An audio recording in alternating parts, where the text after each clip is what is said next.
It was part of the Biden medical establishment censorship complex because any information that related to complications of the vaccines or vaccine injuries was considered COVID vaccine hesitant content. And so it was censored or blocked or slow walked. And so we now have tragically this information that the heart inflammation that occurred in young, healthy men and boys was not disclosed as soon as it should have been. And as a result, thousands of kids probably had this myocarditis complication and didn't have to have it.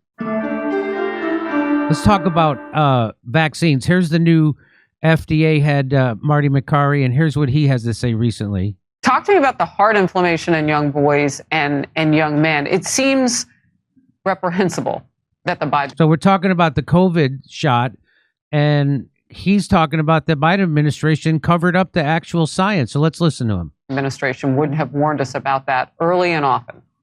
It was part of the Biden medical establishment censorship complex because any information that related to complications of the vaccines or vaccine injuries was considered COVID vaccine hesitant content. And so it was censored or blocked or slow walked.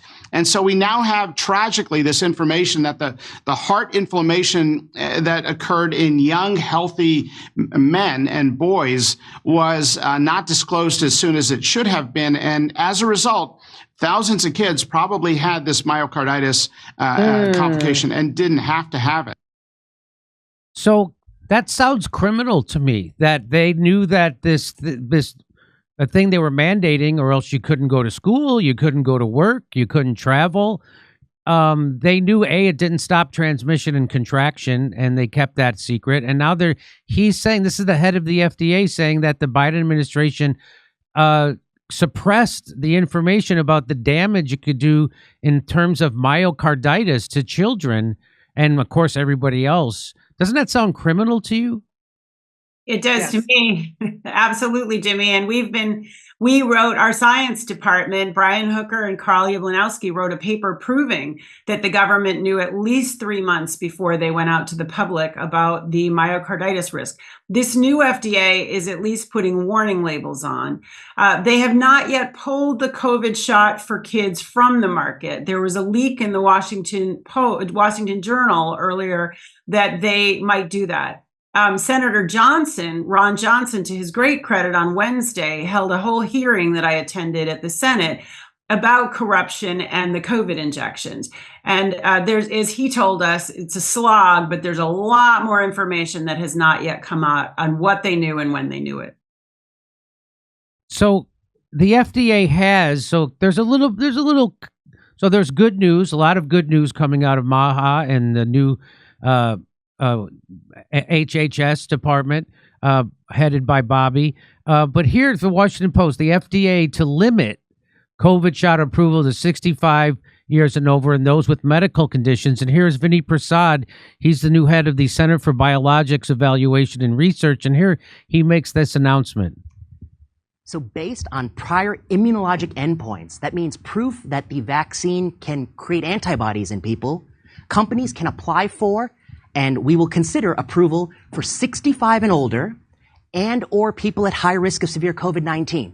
So if you're older than 65 or you're high risk for COVID-19, we're going to use the immunologic endpoints we've been using to grant approval. This is a tremendously broad category. This effectively means 100 to 200 million Americans, those with the most favorable benefit to harm balance, will be covered by such approvals.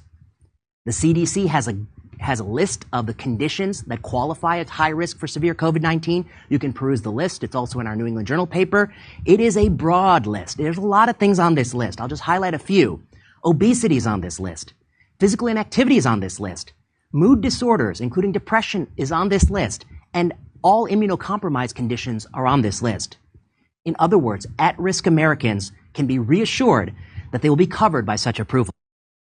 So some people are pushing back. So that was good news to hear. I mean, that's a night and day change from the old administration. But a lot of people who are in the medical freedom space are saying it's not enough. And so Mary Talley Bowden, who we're all familiar with at this show, she says he is very careful not to mention that pregnant women are actually on the list of high-risk patients because he knows people will freak out, but they are on the list. Pregnant women will continue to get these shots without placebo-controlled trials.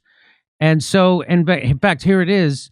The FDA will no longer recommend annual COVID vaccinations for healthy people younger than 65, but adults over 65 and anyone 6 months who has a one or more chronic underlying health conditions such as asthma, cancer, diabetes, or pregnancy. So they're still recommending, and they're still going to cover that this for someone who's pregnant. Does that sound? Tell me about that. Our position is that these mRNA shots are not ready for prime time. Over 20,000 deaths have been recorded in the adverse event reporting system. We think they should be taken off the market.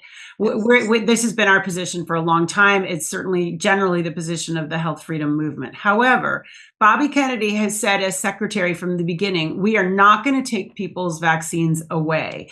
And so what this is doing is enabling insurance coverage. My hope is that with greater transparency, very few people are going to be going to get these boosters going forward.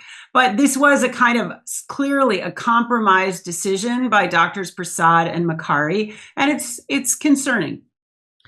It's concerning that they know better, is what a lot of people are saying, because if you listen to certainly Vinny Prasad before, right.